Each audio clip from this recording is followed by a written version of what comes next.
me if you can. It's just this. It's not the way I'm wired, so could you please help me understand why you've given into all days reckless dark desires your. All right, let's talk about silver, because that really, I know, is the focus for you right now. You're calling it the investment of the next decade. It certainly has outpaced gold over the last little while. We've seen the ratio, the gold-silver ratio, change dramatically. Can that continue? How long can it continue to outperform gold? Well, I think historically silver and gold traded at a ratio of 16 to 1.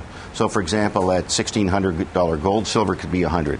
And that goes back over centuries is what the relationship was. I think it will go back there. I think it will probably overshoot just because it's been so mispriced for so long. And when I look at the data that supports that view, I just look at the purchases of silver here. So, for example, the U.S. Mint so far this month has sold more dollars of silver than they've sold dollars of gold. But the prices are for 50 to 1.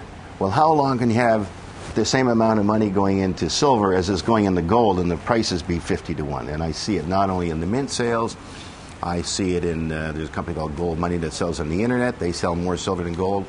A company we have called Sprott Money sells more dollars of silver than gold. So people are moving into silver. And we've seen a big uptick in industrial demand for silver as well, have we not? We have, and I've never even counted on that to assist the argument, but the GFMS data said that industrial consumption was up 18% last year.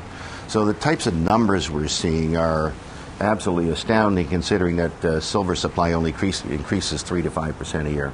And do you think that that's going to hold? I mean, is there a potential as these prices get higher for a large stream of new silver production to come on and sort of temper these price increases? Well, there's potential, but it's hard to develop mines. You know, it's a long process from the time you find it to the time you bring it into production. Yes, there's some production coming on, for example, at Peñasquito. I think maybe it's 25 million ounces, but 25 million ounces is such a small part of the market these days.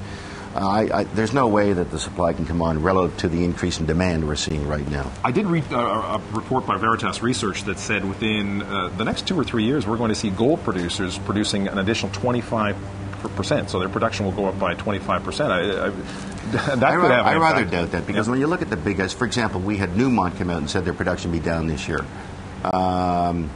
We had another major, I'm trying to think of who was, said their production would be down this year. And these are the guys who produce the big amounts of gold. The big guys are having a tough time increasing production.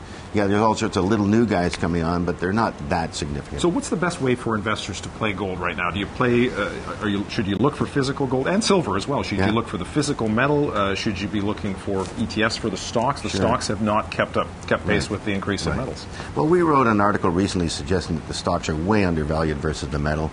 And, of course, I always prefer junior stocks to senior stocks, so there's some junior stock indexes or literally junior stocks that people could buy. I would always recommend that people own some gold and silver in physical, whether it's through physical funds that exist, for example, our funds or other funds that own physical and let you access physical. And I know people find it surprising, but in my own account, I own probably 80% in precious metals. Right. And as I said before, I don't lose any sleep over it. So I think people should be leaning into precious metals here for the obvious reasons.